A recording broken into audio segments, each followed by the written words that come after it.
Hello everyone, welcome back to Legal Beast. So today we are discussing current affairs of 16th September. So first is about the Indore city of MP, Madhya Pradesh. So recently Indore has become the first smart city with digital address. So Indore becomes the country's first smart city with digital address. Okay, so Indore ने अभी recently एक MOU sign किया है with the firm Pataa navigations, जिसके under वो implement करेंगे fully digital addressing system. And ऐसा करने वाली वो पहली सिटी होगी इंडिया की. सो आपको याद रखना चाहिए कि इंदौर जो है वो फर्स्ट सिटी है, स्मार्ट सिटी, जिसके पास अपना डिजिटल एड्रेस होगा. Okay, so as per the MOU, the PATA app will be used by all government agencies and emergency services in Indore. PATA is a brief and descriptive code that helps the user find the specific geotagged location. And the next is about the world ozone day. ये कब observe किया जाता है? Every year on 16 सितंबर. So as you all know कि ozone layer जो है वो डिप्लीट हो रही है, ठीक है, अर्थ से. एंड उसको प्रिजर्व करना, उसका रहना कितना इम्पोर्टेंट है हमारे इकोलॉजिकल बैलेंस के लिए. एंड उसको प्रिजर्व करने के लिए क्या सॉल्यूशंस हैं, अवेयरनेस फैलाने के लिए लोगों में. जो UN है हर साल 16 सितंबर को वर्ल्ड ओजोन डे जो है ऑब्जर्व करता है. एंड इन्होंने ये स्टार्ट किया है फ्रॉम द ईयर 1994 से. इन्होंने ये स्टार्ट किया है कि 16 सितंबर को ये वर्ल्ड ओजोन डे ऑब्जर्व करते हैं. Okay, so it is to spread awareness among the people concerning the depletion of the ozone layer and find possible solutions to preserve it. The ozone layer serves as a kind of shield for the earth and is crucial for preserving its ecology. This day was established by the UN General Assembly in 1994.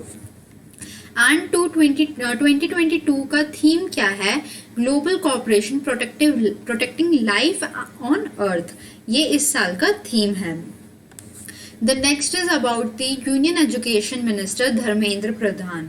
Okay, so he recently on 15th September inaugurated Ramakrishna Mission Awakening program for student of classes 1st to 5th. It is an initiative towards ensuring overall personality development of a child in line with philosophy of NEP, that is National Education Policy 2020.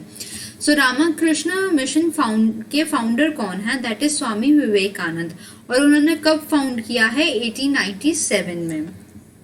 The next is about the Jharkhand government. ये important है, आपको पता होना चाहिए कि उन्होंने कितना % reservation जो है बढ़ा दिया है अपने स्टेट में. So Jharkhand government agree to the proposal for granting 77% reservation in state government jobs for the SC, ST, backward classes and OBC and further economically weaker sections. So उन्होंने जो गवर्नमेंट जॉब्स में रिजर्वेशंस जो हैं वो increase कर दिए हैं, ठीक है. और the chief minister of Jharkhand, अब इससे हमें ये भी पता चल गया कि झारखंड के CM का नाम क्या है.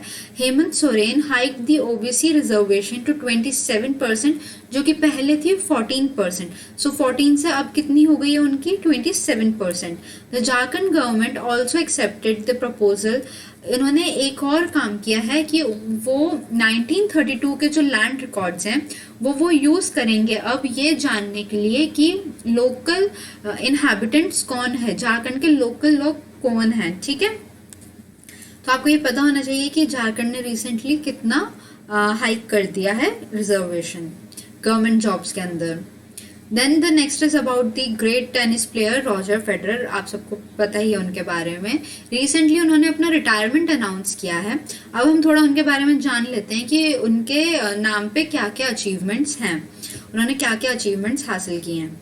So Roger Federer, a 20 Grand Slam single titles winner and one of the greatest tennis players, has announced his retirement from professional tennis. The Lever Cup in September 2022 will be his final ATP tournament. So जो Lever Cup है वो उनका final tournament होगा. Federer is the most successful player at Wimbledon, having won 8 titles in the 2003-7, then 9, 2012-17. Okay, he has clinched a Grand Slam title in 2018 Australian Open. So ये सब जो है आपको एक बार पता होना चाहिए कि उनके नाम पे क्या क्या है. एंड उन्होंने रिसेंटली अनाउंस कर दिया अपना रिटायरमेंट। प्लस उनका लास्ट कौन सा टूर्नामेंट होने वाला है, द लेवर कप जो है सितंबर में, वो उनका लास्ट होने वाला है। The next is about the Vinesh Phogat. She has become the first Indian woman wrestler to win 2 medals at the World Championship after clinching a bronze in 53 kilogram category in Serbia on 14 September 2022. So she defeated Emma of Sweden. This is her second bronze medal at the championship. She had previously earned a podium position in 2019 edition of the tournament at Kazakhstan. Okay, so आपको ये पता होना चाहिए कि विनेश फोगाट जो हैं वो first Indian women wrestler हैं जिन्होंने 2 मेडल जीते हैं वर्ल्ड चैंपियनशिप में। Okay, after clinching a bronze in 53 kilogram category in Serbia. Then the next is about Air India. Air India to be rebranded as Vihan. Okay, so Tata Group owned Air India has announced that it will be rebranded as Vihan. It has also unveiled a comprehensive transformation plan named Vihan. Over the next 5 years, Air India will also strive to increase its market share to at least 30% in the domestic market while significantly growing the international routes. Okay, so air India को अब क्या होने वाला है, विहान होने वाला है air India का जो नाम है। Then the last is about the former Pakistan umpire Asad Rauf passes away. अब इनके बारे में जानना क्यों जरूरी है, क्योंकि इनके नाम पे क्या क्या है, क्यों इनको इतना माना गया है, थोड़ा सा डिटेल मैंने प्रोवाइड की है, आप चाहें तो वो एक बार रीड कर सकते हैं। Former Pakistan umpire Asad Rauf has passed away due to suspected cardiac arrest. He breathe his last at the age of 66. He was one of the legendary umpires Pakistan ever produced, okay, along with likes of Alim Dar back in 2006. Rauf was included in the ICC's elite panel of umpires. He was also included in ICC's elite panel of umpires, after which he officiated in 47 Test, 98 ODIs and 23 T20s. He served at the top for 7 years before being dropped from the elite panel of umpires in 2013 following an annual review of performance. So उनको drop करने के बाद, elite panel से drop करने से पहले वो 7 years तक वहां पे रहे हैं उस पैनल में। सो इसलिए इनके बारे में थोड़ा बहुत जानना हमारे लिए इम्पोर्टेंट हो जाता है। सो आप रफली इनके बारे में एक देख सकते हैं। So that's all for today. I hope you liked our today video, and if you have any query regarding the admission of CLAT, judiciary and semester classes, you can contact us, and the number is given below in the description box. Thank you.